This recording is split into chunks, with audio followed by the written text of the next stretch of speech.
이 아침 하나님께서 주시는 말씀입니다. 잠언 6장 6절부터 11절의 말씀입니다. 잠언서 제6장 6절부터 11절의 말씀, 우리 함께 봉독하겠습니다.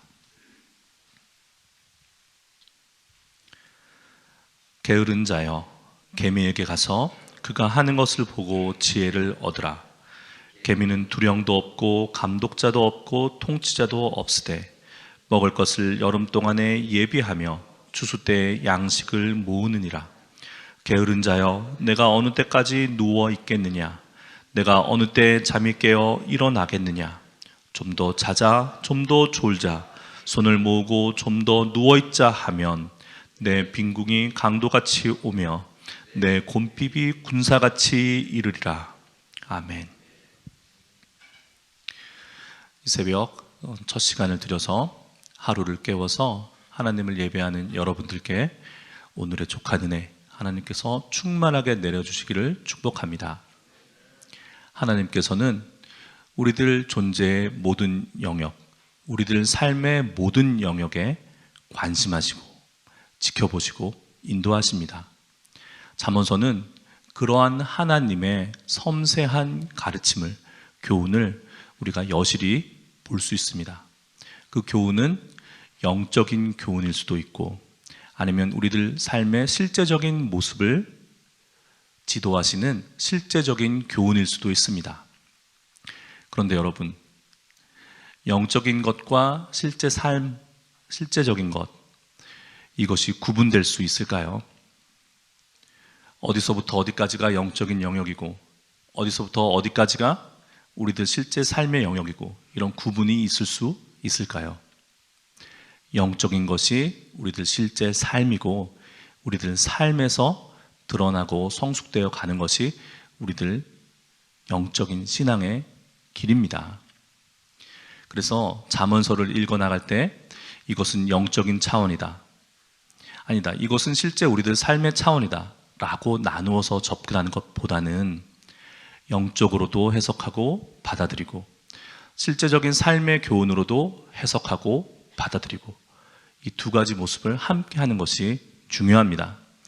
여러분, 신행일치, 우리 이뤄야 하죠.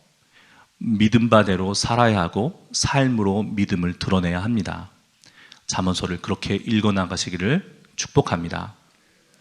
오늘 하나님께서는 우리들에게 개미에게 가서 그들의 지혜를 배우라고 말씀하세요. 여러분, 개미하면 뭐 떠오르시나요? 작다, 수가 많다, 떼거지로 다닌다, 통 틀어서 부지런하다. 동의하시나요? 요즘에 개미가 우리들 뉴스를 통해서 많이 듣게 됩니다. 개미 투자자들, 특히나 영혼까지 끌어모아도 집 한 채 장만 못한다는 세대들이 분노의 투자를 한대요. 그런데 여러분, 투자를 하셔야지 투기를 하시면 안 됩니다. 제 친구 중에 유명한 여의도의 펀드 매니저가 있어요. 저희는 90년대 대학을 다녔는데 이 90년대 대학을 다닌 사람들을 IMF 세대라고 합니다. 이 사람들에게는 아주 큰 어떤 마음의 상처 계기가 있어요. 무슨 얘기냐면 대학 다니고 군대 다녀오고 그렇게 사회에 진출하는 거잖아요. 그런데 사회에 진출할 무렵 IMF가 닥쳤어요. 그리고 나름 생각했다고 하는 사람들은 큰 시대의 변화를 봤어요. 뭐냐면 그 전까지는 대한민국 주식회사, 대한민국 정부가 제일 강하고 좋은 줄 알았어요. 그런데 IMF를 맞으면서 이게 국제금융이라는 그 돈의 힘에 대한민국 주식회사가 정말로 철저히 무너지는 거예요. 그걸 보고 나는 정부에 들어가서 일하지 않고 금융계에 가서 일하겠다, 이런 사람들이 많았습니다. 그래서 여의도 증권가에 많이들 갔어요. 돈 잘 벌죠. 굴린 돈이 어마어마합니다. 근데 만나면 맨날 삼겹살에 소주만 삽니다. 근데 이 친구가 하는 얘기가 절대 직접 투자하지 마라. 개미들은 절대 상대가 안 된다. 접근할 수 있는 정보에 있어서나 신속하게 대응하는 능력에 있어서나 절대 상대가 안 된다. 절대 너는 개인 투자하지 마라. 간접 투자해라. 그 사실은 지금도 유용해요. 여러분, 지금 제가 실제적인 교훈을 드리고 있는 겁니다. 분노의 투자 하시면 안 됩니다. 돌아오겠습니다. 우리가 가서 개미에게 배울 게 무엇일까요? 하나님 구체적으로 말씀하십니다. 그들은 리더도 없다. 우두머리도 없고 지휘관도 없고 통치자도 없다. 그러나 그들은 안다. 지금은 부지런히 양식을 모을 때다 라는 것을 안다.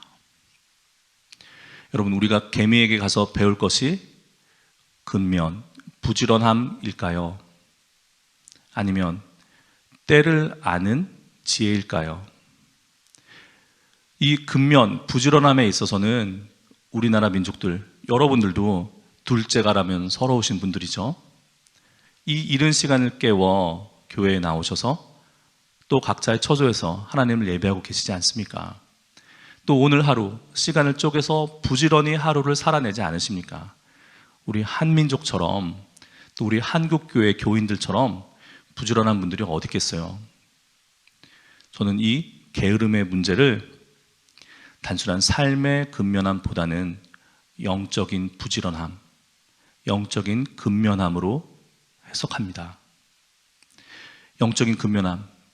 우리 육신의 근면함이라는 것은 타고났지만 우리가요, 이 영적인 부지런함이라는 것은 부단히도 노력하고 부단히도 갈고 닦아야 될 일이에요. 여러분, 혹시 지금 이 시간에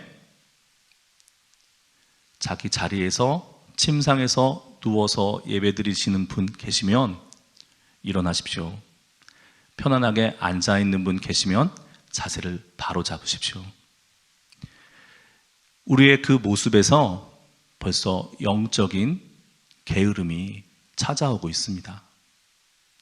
여러분, 개미에게 가서 배울 교훈이 지금은 추수할 때다. 지금은 양식을 모을 때다. 때를 아는 지혜, 능력이라고 했죠. 여러분, 지금 우리가 살고 있는 이 시기는 참으로 깨어 있어서 영적으로 부지런함을, 영적인 근면을 발휘해야 될 때입니다. 여러분, 코로나19가 지나간 다음에 우리에게는 새로운 신앙의 모습, 새로운 삶의 모습이 펼쳐질 거예요. 그때 지금 준비하고 지금 갈고 닦은 것들이 드러나게 됩니다.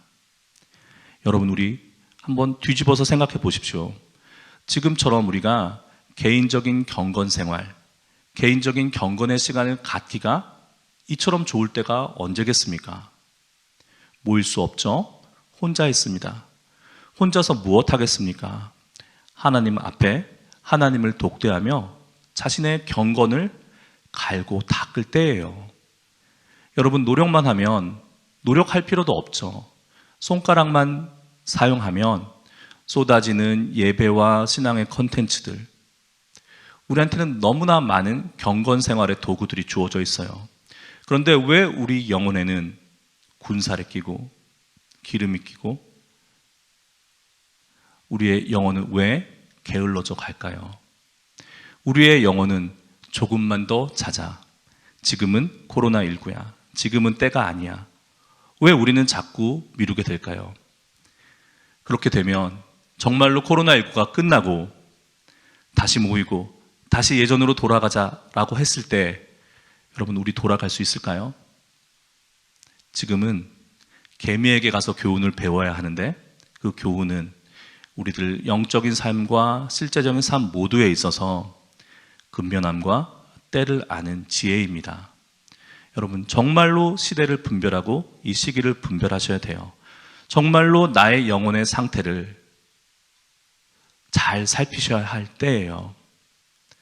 하나님께서는 이 두 모든 영역에 있어서 우리들 신앙의 면, 정신적인 면, 영혼의 면과 우리들 일상생활에 우리들 삶의 문제에 있어서 이것을 분리하지 않고 깊이 관심하시고 지켜보시며 인도하십니다. 그 하나님의 인도하심에 따라 보다 게으름을 좀 더 자자, 손을 모으고 조금만 더 하지 마시고 그 마음에 드는 그 순간 그 자리를, 그 마음을 떨쳐 일어나서 부지런히 우리의 영혼을, 우리의 경건을 갈고 닦을 때입니다. 그런 은혜가 오늘 그리고 앞으로 우리에게 충만히 임하시기를 축복합니다. 기도하시겠습니다.